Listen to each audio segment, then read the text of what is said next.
Welcome to my channel Pragati institute. और अपने last video में मैं समायोजनाएं पढ़ा रहा था जो कि अंतिम खातों से संबंधित होती हैं। तो समायोजनाओं के 2 वीडियो मेरे इससे पहले के आ चुके हैं और उसमें 9 समायोजनाओं तक मैंने कवर कर दिया है।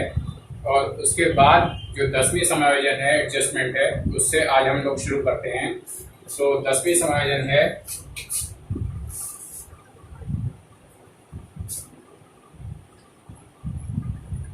दस नंबर वाली समायोजन है अशोध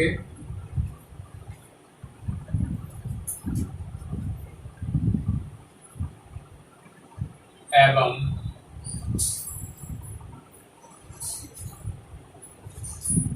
संदिग्ध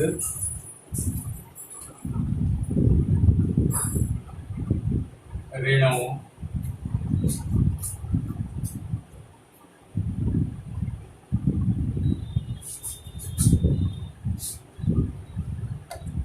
के लिए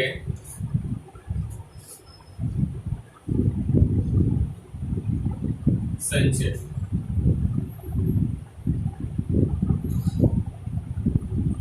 इंग्लिश में कहेंगे इसको प्रोविजन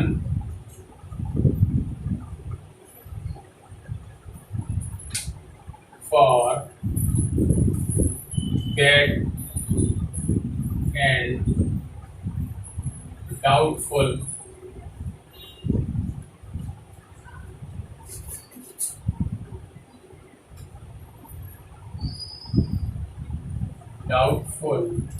debts। तो समझ लेते हैं पहले अशोध एवं संदिग्ध ऋणों के लिए संचय है। अशोध ऋण क्या होता है? जो पैसा हमारा डूब गया और जिसके मिलने की बिल्कुल उम्मीद नहीं। एवं संदिग्ध ऋण कौन से होते हैं? यानी कि ऐसे पेमेंट जो कि हो सकता है मिल भी जाए और हो सकता है ना भी मिले, संदिग्ध रहते हैं, डाउट रहता है उनके बारे में। तो ऐसे ऋणों के लिए प्रोविजन या संचय पहले से ही कर लिया जाता है। तो इस प्रोविजन के लिए क्या जनरल एंट्री बनती है? तो सबसे पहले देखिए,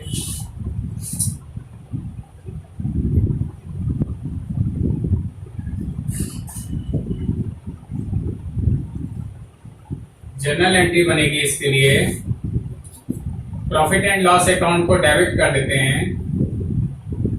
profit and loss account debit हो जाएगा और टू प्रोविजन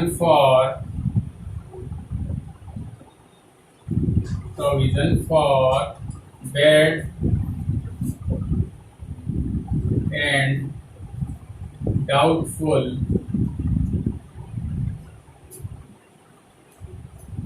debts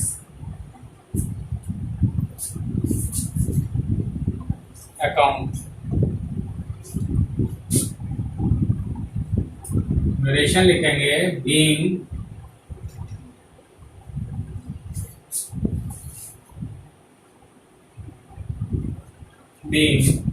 provision को शॉर्ट में PRO भी लिख देंगे, फॉर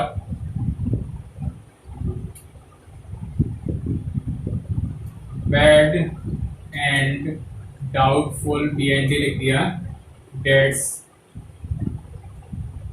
क्रिएटेड मीन्स बनाया। और ये इसकी अमाउंट आ जाएगी यहाँ पर, ये इसकी आ जाएगी और एक ये 2 वाले की अमाउंट यहाँ पर आ जाएगी। तो जनरल एंट्री इस तरह से बन जाएगी। और अब प्रॉफिट एंड लॉस अकाउंट में कैसे दिखाया जाएगा? तो देखिए, प्रॉफिट एंड लॉस अकाउंट, और इसमें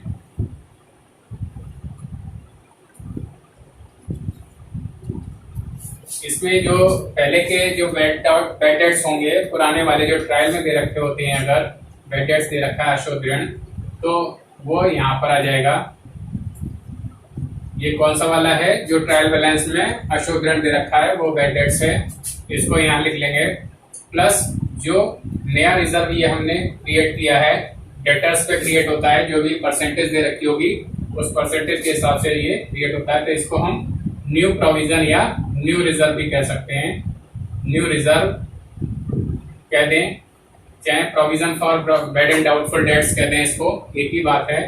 न्यू रिजर्व जितना आएगा उसको ऐड कर लेंगे, minus old reserve, minus old reserve, old reserve कह लें, चाहे इसको प्रोविजन फॉर बीडी कह लें। तो मैं ब्रैकेट में ये यहाँ पर लिख देता हूं, इसमें भी provision for B and D, B and D लिख दिया मैंने, provision for bad and doubtful debts. और ये भी वही चीज है, provision for B D, B and D लिख लीजिए, बी एंड डी। तो ये कौन सा है, ये जो नया हमने क्रिएट किया है ये तो वो वाला है। और अगर ट्रायल में पुराना भी प्रोविजन अगर दे रखा हुआ है ट्रायल के क्रेडिट में, तो उसको इसमें से लेस कर दिया जाएगा, जो इन दोनों को जोड़ के आएगा, और ये हमारा बाहर आ जाएगा। अब कभी कभी ऐसा होता है कि जो ओल्ड रिजर्व है, जो ट्रायल बैलेंस के क्रेडिट में दे रखा होता है, तो उसकी रकम इन दोनों की रकम से भी ज्यादा होती है। मीन्स अगर इन दोनों का टोटल 1000 आ रहा है और ये 1200 है, तो हम क्या करेंगे, इसको यहाँ ना घटा के इसको यहाँ पर लिख दिया जाएगा। कैसे, ओल्ड रिजर्व यानी बाई करके, बाई ओल्ड रिजर्व लिख दें, चाहे ब्रैकेट में प्रोविजन फॉर बीडी ये लिख दें। तो ये केवल तभी आएगा जब इन दोनों का के टोटल से ये वाली चीज ज्यादा होगी। तो इस तरह से ये भी लिख दिया जाएगा और यहाँ पर इसको नहीं घटाया जाएगा। तो इसका एक ही तरह से यूज हो सकता है, चाहे तो इसको यहाँ पर घटा दिया जाए या क्रेडिट में लिख दिया जाए।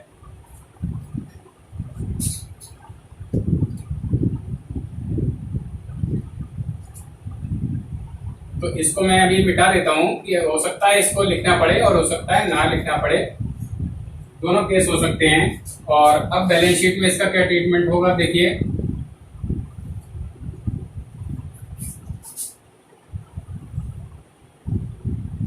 ये बैलेंस शीट हो गई,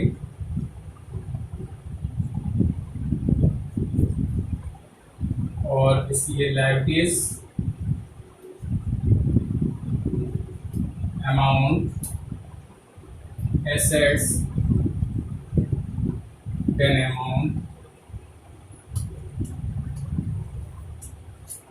और इसमें क्या होगा, ये जो डेटर्स आप लिखते हैं बैलेंस शीट में,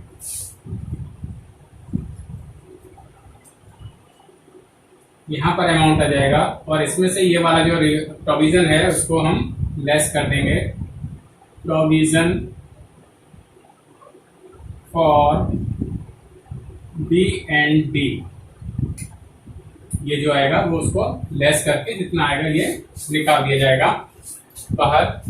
तो स्टूडेंट्स, ये 10वें नंबर की समायोजन थी, अशुद्ध एवं संदिग्ध ऋणों के लिए संचय। अब हम लोग अगले समायोजन की तरफ बढ़ते हैं।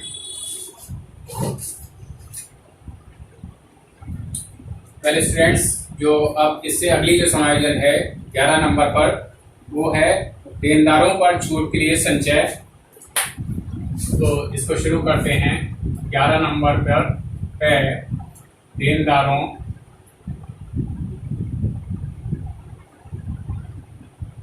पर छूट के लिए संचय।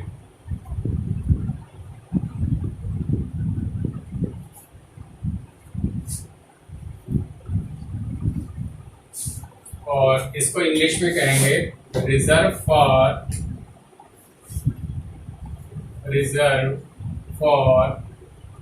डिस्काउंट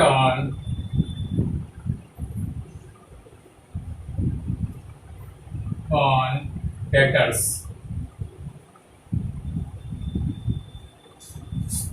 तो इसको समझ लेते हैं सबसे पहले क्या चीज है ये देनदारों पर कैलकुलेट होगा। और ये छूट के लिए संचय क्या, छूट क्या चीज है, तो कभी कभी ऐसा होता है कि बिजनेसमैन जो होता है व्यापार में जब उधार माल बेचा जाता है तो जो देनदार होते हैं हमारे उनसे शीघ्र भुगतान प्राप्त करने के लिए उनको एक तरह से ये इंसेंटिव दिया जाता है कि अगर वो एक निश्चित तारीख तक या जल्द से जल्द अगर पेमेंट कर देंगे तो उनको एक निश्चित परसेंट से छूट दी जाएगी, छूट अलाउ की जाएगी। तो इससे क्या होता है कि जो देनदार होते हैं उनको थोड़ा कम भुगतान करना पड़ता है, तो उनके लिए ये एक फायदा हो जाता है। और व्यापार के लिए चूंकि ये छूट क्या हो जाती है, एक तरह से व्यापारिक हानि हो जाती है, क्योंकि उतना पैसा उसको व्यापारी को कम मिलता है। तो अब इसको कैसे कैलकुलेट करते हैं तो उसको समझ लेते हैं। तो अगर जो है व्यापार में अगर अशुद्ध एवं संदिग्ध ऋणों के लिए संचय प्रोवाइड करना है देनदारों पर, तो सबसे पहले तो उसको प्रोवाइड कर लेंगे और उसके बाद देनदारों में से उस जो provision for bad and doubtful dates जो अभी आपने क्रिएट किया उसको घटाने के बाद जो राशि आएगी उस पर इसको कैलकुलेट करते हैं। लेकिन अगर provision for bad and doubtful dates नहीं है, अशुद्ध एवं संदिग्ध ऋणों के लिए संचय नहीं है, तो इसको देनदारों की रकम पर ही निकाला जा सकता है। तो दो स्थितियां हो सकती हैं, जब अशुद्ध एवं संदिग्ध ऋणों के लिए संचय दे रखा हो और जब ना दे रखा हो। तो इसकी जनरल एंट्री क्या बनेगी उसको समझ लेते हैं।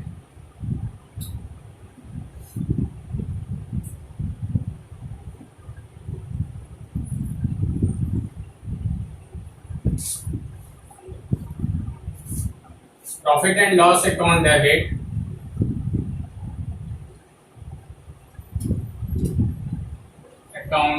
डेबिट और to reserve for discount on debtors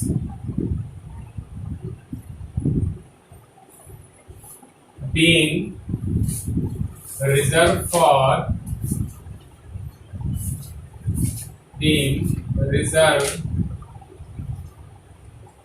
for discount on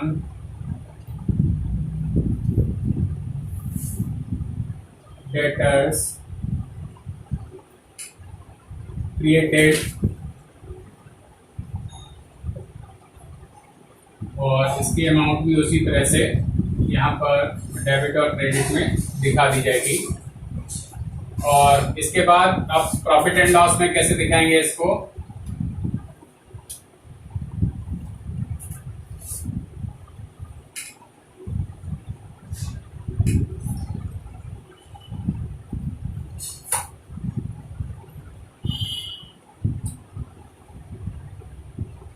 profit and loss account में 2 में जैसे आप दिखाते हैं provision for bad and doubtful dates दिखाया था, उसी तरह से इसको भी reserve for discount on debtors और इसकी जो अमाउंट निकल कर आएगी वो यहाँ पर दिखा दी जाएगी प्रॉफिट एंड लॉस अकाउंट के डेबिट साइड में। और अब बैलेंस शीट में कैसे दिखाएंगे, ये देखिए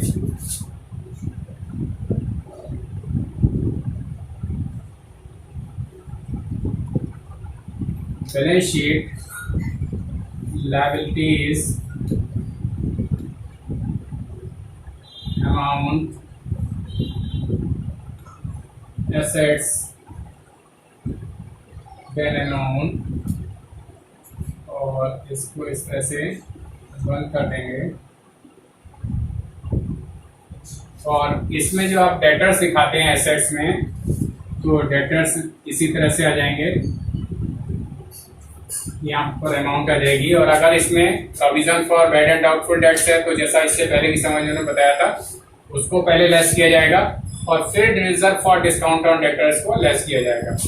लेकिन अगर नहीं है तो हम यहाँ पर इसको पहले भी इसको कर सकते हैं, लेकिन तो minus reserve for discount on debtors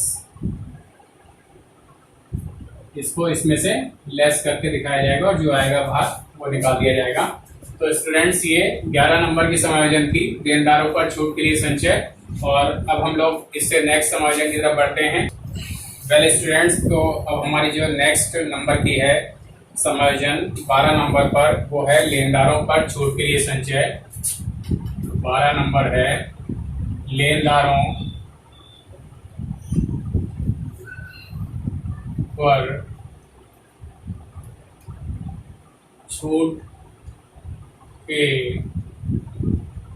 लिए संचय।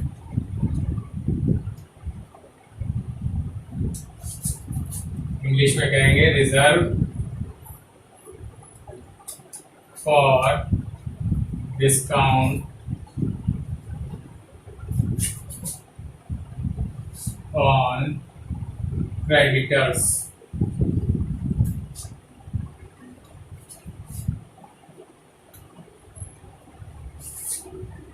तो ये क्या है जरा समझ लेते हैं। अभी मैंने आपको बताया था देनदारों पर छूट के लिए संचय, अगर देखा जाए तो ये जस्ट उसके अपोजिट है। देनदारों पर छूट के लिए संचय जो होता है वो हम देनदारों को देते हैं छूट, उसके लिए संचय बनाते हैं। और ये जो लेनदार जो हमारे होते हैं, जो लोग सप्लायर होते हैं, जो हमसे पैसा लेने वाले हैं, जिनको हमें पेमेंट करना है, तो उनको पेमेंट करने के लिए उस संबंध में ये छूट जो है हमें अलाउ की जाती है। जो हमारे सप्लायर्स हैं वो हमें छूट अलाउ करते हैं। और क्यों करते हैं कि हम जितना जल्दी पेमेंट करेंगे उतना ही हमको फायदा होगा, उतना ही हमको छूट मिलेगी, कम पैसे देने पड़ेंगे। तो देखा जाए तो ये जो हमारे बिजनेस के लिए ये हमें फायदा है, और दूसरे सप्लायर के लिए ये जो है नुकसान है, उसके लिए व्यापारिक हानि है। तो इसके लिए क्या जनरल एंट्री बनेगी उसको देख लेते हैं।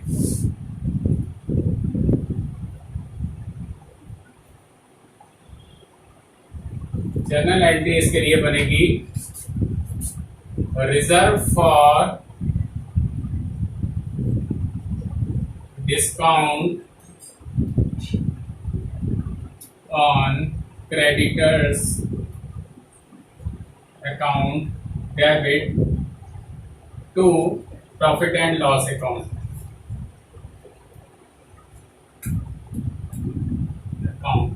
being reserved for discount on creditors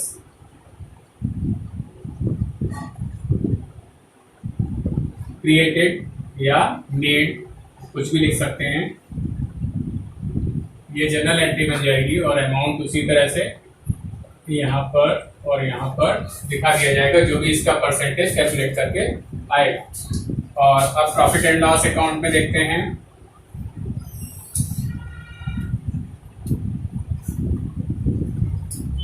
profit and loss account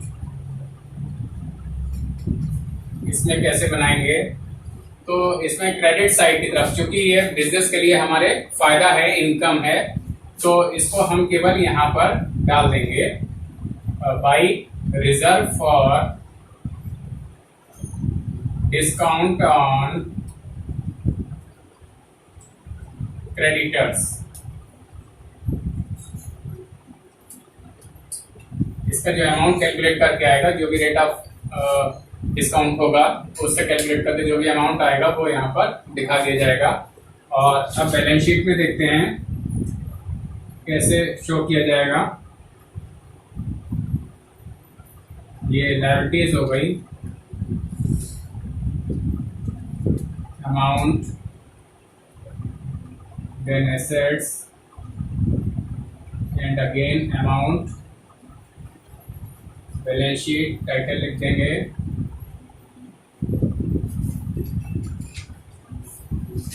और इसमें ये जो है जैसे जो क्रेडिटर्स होते हैं हमारे, सबसे पहले तो उसका अमाउंट लिखेंगे क्रेडिटर्स, इसका अमाउंट अंदर ही रखेंगे, और इसमें से जितना रिजर्व हमने क्रिएट किया है, reserve for discount on creditors,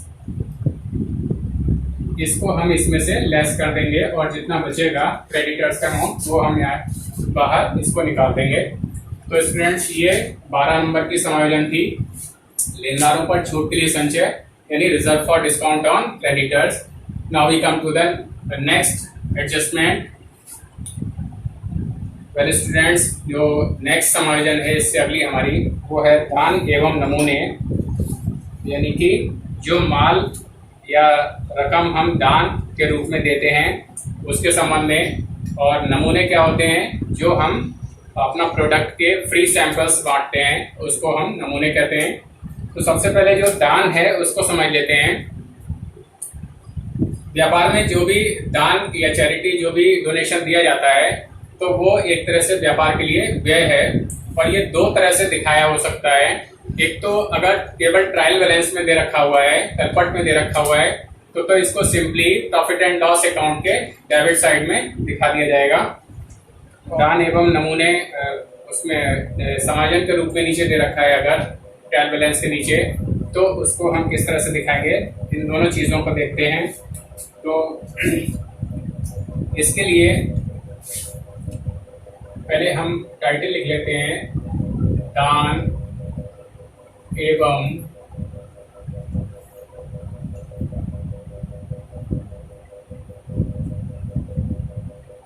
नमूने। दान को हम लोग डोनेशन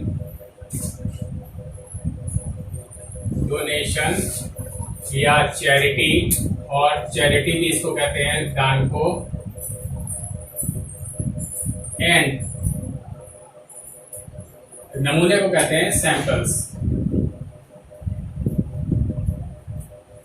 सैंपल्स जो प्रोडक्ट का फ्री जो सैंपल्स बांटे जाते हैं तो उसके लिए कहते हैं। तो इसकी क्या एंट्री बनेगी, सबसे पहले ये देख लेते हैं, जर्नल एंट्री।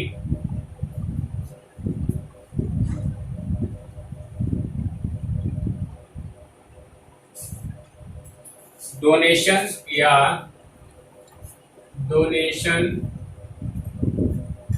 और चैरिटी अकाउंट डेबिट, या तो डोनेशन लिखेंगे या चैरिटी लिखेंगे, और अगर सैंपल्स भी हैं तो सैंपल्स को भी डेबिट कर लेंगे, ये भी डेबिट हो जाएगा। और ये दोनों ही चीजें अगर हम माल में से दे रहे हैं तो ये हमारा जो खरीदा हुआ माल है उसी में से कम होता है, तो इसमें जो टू में अकाउंट आएगा वो परचेज अकाउंट हमारा क्रेडिट होगा, उतने से परचेज हमारी कम हो जाएगी। और इसकी नरेशन लिखेंगे,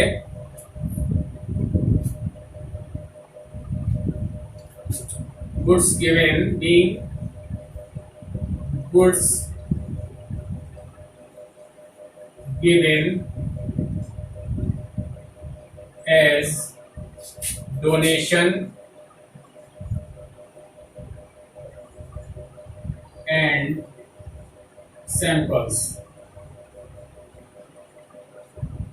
जो माल हमने दान में दिया है या जो माल हमने नमूनों के रूप में बांटा है तो उसके लिए ये एंट्री हो जाएगी, और यहाँ पर इसकी अमाउंट आ जाएगी, डोनेशन की यहाँ पर आ जाएगी, सैंपल्स की यहाँ आ जाएगी, और परचेज की यहाँ पर टोटल दोनों के अमाउंट से आ जाएगी। ये दोनों चीज़ों के लिए एंट्री बनी हुई है। कभी कभी हो सकता है कि सैंपल्स ना हो, केवल डोनेशन हो, तो डोनेशन वाली लाइन आएगी, ये लाइन नहीं आएगी, तो केवल डोनेशन और charity account debit to purchase account आ जाएगी। ये फर्स्ट एंट्री बन जाएगी इसकी। और इसके बाद है प्रॉफिट एंड लॉस में जो है इन दोनों को हम ट्रांसफर कर देते हैं, एक सेकेंड एंट्री भी बनती है, profit and loss account,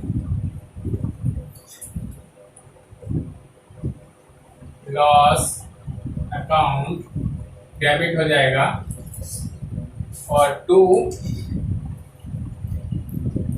donation या चैरिटी और टू सैंपल्स, टू डोनेशन और चैरिटी अकाउंट और 2 samples.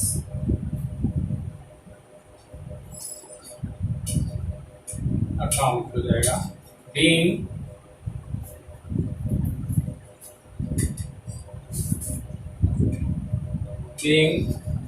amount of donation and samples transferred to profit and loss account।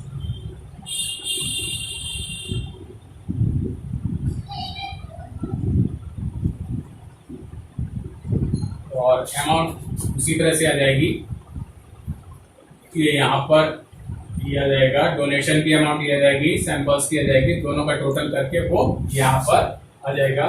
तो ये 2 जनरल एंट्रीज इस डोनेशन या सैंपल्स के संबंध में होती हैं। तो सबसे पहले तो डोनेशन या सैंपल्स जो है, चूंकि परचेज में से कम होते हैं, परचेज हमारी उतने माल से कम हो जाएगी, तो इसके लिए हम जो एंट्री करेंगे उसमें ट्रेडिंग अकाउंट में सबसे पहले देखते हैं।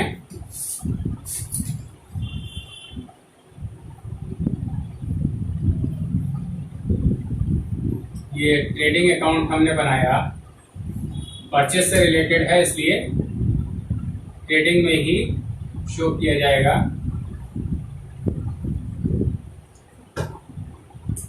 और इसमें जैसे आप दिखाते हैं 2 परचेज दिखाते हैं, यहाँ पर डेबिट में 2 परचेज दिखाते हैं, यहाँ पर अंदर ही रखेंगे इसको। और उसमें से goods donated, goods for donation लिखते हैं या डोनेटेड लिखते हैं, और डोनेशन जो है वो यहाँ पर लेस कर देंगे। और अगर सैंपल्स की हैं तो यहाँ पर जितना लेस करके आएगा इसमें से इसको, तो उसमें से गुड्स फॉर सैंपल्स जो है वो भी हम यहाँ पर लेस कर देंगे। और बाद में जितना आएगा लेस करके वो यहाँ पर बाहर निकाल दिया जाएगा। अब प्रॉफिट एंड लॉस अकाउंट में किस तरह से शो करते हैं इसको, वो देख लेते हैं।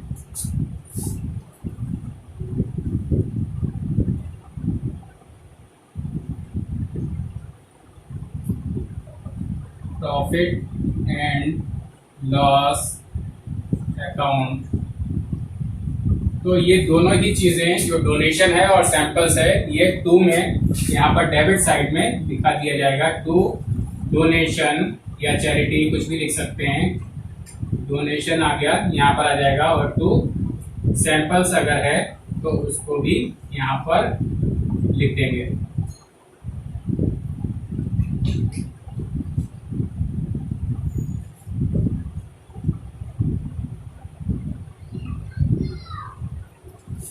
तो डोनेशन और सैंपल्स दोनों को प्रॉफिट एंड लॉस अकाउंट के डेबिट में दिखा दिया जाएगा। तो स्टूडेंट्स, ये जो 13 नंबर की समायोजन थी, दान एवं नमूने, उसको मैंने आपको समझा दिया कैसे कैसे होना है। तो अब हम लोग इस वीडियो को यहीं पर एंड करते हैं, और जो इससे नेक्स्ट समायोजन है वो मेरे नेक्स्ट वीडियो में है। तो उस वीडियो को आप लोग देखना ना भूलें, और इस वीडियो को भी बार बार चलाकर देख लें। और इससे पहले की जो 9 नंबर तक की समायोजन है वो मेरे इससे पहले के जो प्रीवियस 2 वीडियोज हैं समायोजन के, उनमें हैं। तो उन वीडियोस को भी आप लोग देख लें। तो इस तरह से आपको समायोजन का, एडजस्टमेंट्स का पूरा ज्ञान हो जाएगा, पूरी नॉलेज हो जाएगी। और अगर अब तक आप लोगों ने मेरा चैनल सब्सक्राइब नहीं किया है तो सब्सक्राइब कर लें, और इन वीडियोस को लाइक और शेयर करना ना भूलें।